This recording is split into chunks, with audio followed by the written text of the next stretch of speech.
Beautiful people, it's me, Pamela, on my YouTube. Cho, no, what's the T? Siyahlaziya.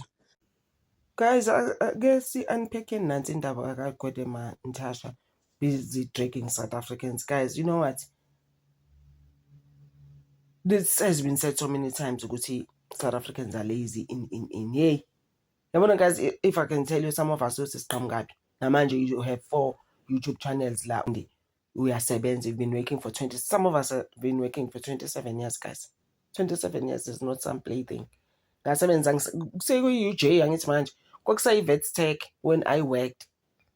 Usebenze ngama-weekends wenza i-filing. Ngiyakhumbula i-filing usafile.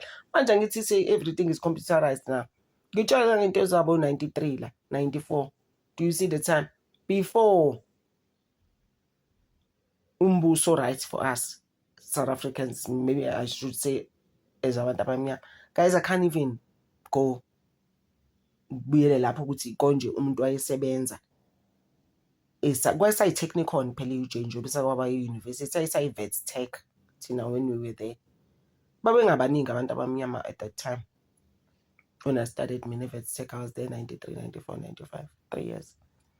So when a diploma is out 3 years phela at the time. Like I'm saying, it wasn't a university at the time. So nje guys, some of us isiphuma ukuthi uhambe uyosebenza lapha le in Auckland Park every day maphuma eclassini uyofuna umsebenzi lapho ukuthi usebenze, but hayi okay mhlambe kuzoba khona stock taking, mhlambe you gonna work on Saturday in some office. Cabanga on a Saturday uzosebenza there wenza i-filing yakhona ukuthi maybe buya Monday abantu basebenza khona i-filing is ready. So uyaqhamuka ukugwema nto uzothi yena we are lazy. So some of us, we are not. We haven't been for the past 27 years. We've been working. So as I discover YouTube, which I also sharper myself and be like, oh my gosh, we discovered late. Had I discovered it in 2012, chances are I wouldn't even be working anyway. Coming YouTube. And then to come and trash us and we must look at him. You guys cut your job up to be lazy, baby. Don't Uguti. Nakalisabi ibhodlela, so naye akekho lazy ebhodleleni uzojwayela. Siyayibamba actually when you try to do this video. Uyabona ukuthi yazini ufuna ukudonsa to feel like a mop, but you just like, oh my gosh, like angimiyeke lo baba ukugugile uthanda ibhodlela ujwayela kabi. Guys, let's just face it. Gonna bakhona abantu who don't try anything and become victims. This is why I end up at 350 and it's about all. We need to be fair around that. But you can't just come when good TV and trash us. And there are people even angebona like South Africa engangisaba mention laba bakuma neighboring countries, African countries, and delay esijwayele okuyibona abaningi la. Yazi ukuthi bayathanda ukuthi no nina South Africa you can not take jobs nje, you know, any job mhlawumbe umsebenzi wokuclean up because you are lazy. No guys, there's nothing like that. There are South Africans who are actually not lazy. I've had to come across those South Africans. I mean, I've worked with them. Abantu bakhona, they're not lazy at all. And then when you come and talk crap here, and then for the sick boogie, that's okudonsa. Baby. Bakhona abantu who are given jobs. Athi umuntu mina angifuna ukusebenza. Mina I know a guy who was a mathematician. You know he's never worked. But ufunda incwadi elingana ne-fridge. A stack of books. He still reads those books now. Wahlala na someone I know. Sasathay wena uhambise lo muntu.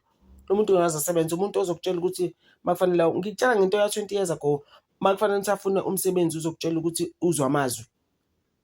That he mustn't work, but you are reading mathematics books the whole day. Kwandana nama TV, uyafunda izinto how to take down a TV and start ukuthi uyihlanganise again. I mean, those are creepy things like what does that even mean?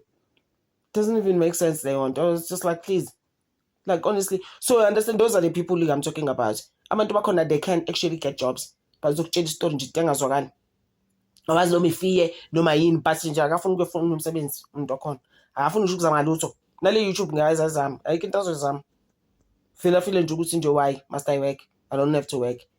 And also that goes with entitlement. There are people who are going to take care of me. I don't have to do anything. I think he had that problem with this guy because it turns out lo muntu lo wayengane eziwu-2 somewhere okahlala nomama uthizeni wamuvele komunye umama and then you're like ngixoshwe lo hey akafuni mose ukusebenza lo uzobe ekhantana nama-TV the whole day efundana ney'ncwadi ze-maths ilanga lonke. He's very smart this guy but akafuni ukusebenza. It's just like why? Kuyibonele yonto leyo. So bakhona abanjalo guys. We cannot say 70% of South Africans abafuna ukusebenza. There are South Africans out there who work like, they're like saying it's a seashore, I guess, who work like dogs. But dogs don't work, guys. They sleep the whole day.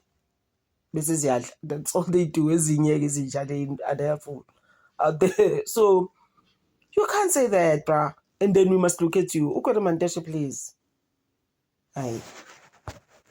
And then uyabona ukuthi manje it won't end well with him because manje people are gonna trash him. Someone is now trashing him on Facebook. It's leyo angazosijwayela bengaphuzanga. Uyabona manje guys ukuthi akusekho mnandi. Uyabona ukuthi ukusukela abantu sesikhathi akukho right. You must think of the stuff that you are saying. You can't just uzosukelana nathi usuke nje uyi-SABC uyokhuluma ngathi and then ucabanga ukuthi uzobuka. Ukuthi wena waqala at the mines wasebenza khona and then you bought cattle and then washiya ngapha mhlambe Eastern Cape ngiyacabanga imbuzi eziwu5 neinkomo eziwu10. That has nothing to do with us. Please. Singeni nowhere lapho. Wena Gwedemantashe, don't make us get worked up for nothing. Usihlanyise khuluma izinto ongazazi. Ungazi what people go through to find jobs. The jobs are not the same now. Qala ubunokuthola umsebenzi you'll be headhunted basically when you are still at school. Those things, they really happen just as much as wabakhona LinkedIn. I see my daughter as of nice will explain with LinkedIn and all of that. But it's still not easy really, you know? But nangu Gwedemantashe guys ufuna ukukwatisa abantu. Abantu bazomdonsa. Bazomtshela ukuthi lalela, you guys promise jobs. ANC promise jobs and then those jobs they end up they're not for South Africans. Like that lady, as guys I don't know, I'm not go through this thing again. From Zim who say SAPS who got the identity that's not hers. We don't want to be going through those things. Siqale phansi lo sichaza into eyodwa ukuthi fanele ke sivote ukuthi sishole imisebenzi in our own country. Uyayibona leyo nto leyo. Those are crazy things. Gwedemantashe yazi uxakile shembandla yazini. He doesn't live in reality lo baba lo, the fact that he's 70 and is still working. Wasijwayele mhlawumbe. Yabona Gwedemantashe uzokwatisa abantu serious guys because he's generalizing.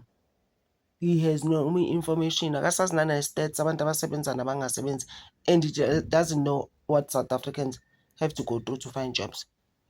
Uzongibora. Like I said, good guys, ukusebenza and for YouTube channels and other businesses that I do on the side to keep 2 of my late sister's children at university. So I'm also at the university. Ukuyibona leyo nto leyo. So I must entertain this guy, man. Gwedemantashe coming here and talking crap. Ekhuluma izinto angazazi sisebenza like asiphilile ekhanda thina, some of us. Guys, mina makuthiwa ngilele ngilala between 4 and 6 hours. I never sleep more than that. How, guys? When I have an 18-year-old that's going to university, my late sister's child, who she left when he was 6 years old. How do I sleep? They don't think. And the sister is at UP. In the 4th year next year. She was 10 when my sister passed on. So uyabona ukuthi umuntu uzivuke eswele umunyu asikwatise. Akhuluma into angazazi. Uzitshela ngeimbuzi zakhe and the cattle then that he worked at the mines. What has that got to do with me? And then you come to SABC uzokhuluma ngathi ukhuluma umbhedo ongewazi. You don't know what we go through to put food on the table for our families uzosigulela. You see guys, this topic ngizamile ukuyi-avoida but now it's current news. That's what we cover. That's what I cover, basically, current news. Kufanele ezinye izinto sikhulume ngazo. And it's so crazy how sometimes I avoid certain topics because you're just like, as in, like I had said before, I actually don't even like talking about politics in this channel. But my thing is this, in South Africa, then you're not gonna come in and talk crap about us. Into efana ngabe uyayenza ukuyobewindi uyojumpa kuleyo liwa lakho and leave us alone. Into ongayazi when you know nothing about ukuthi abantu they go through what. Asangicikile kanje ukwede mantesho. Now over 70. I've never had a government looking for a job for me. You know that? Never. I went to Teba, took a contract, went to the mines, worked as a miner, went back home, bought cattle, bought sheep, went back to the mines, and I did that. The difference is that today, because there's a progressive government, people expect that government to go and give them jobs. They don't look for jobs. And that must change. I'm sure to be here in SABC yourself, you look for an advert, you applied, you got into SABC. Not the SAB looking for you. You looked for a job and you got employed. And people must begin to appreciate that. You do queue up for a job, you get employed. Adverts are not going to employ you. You will have to look for the advert and apply in real terms. If you don't do that, you're not going to be employed. And I'm going back to the point I made. Let's move out of being a passive society to be an active society.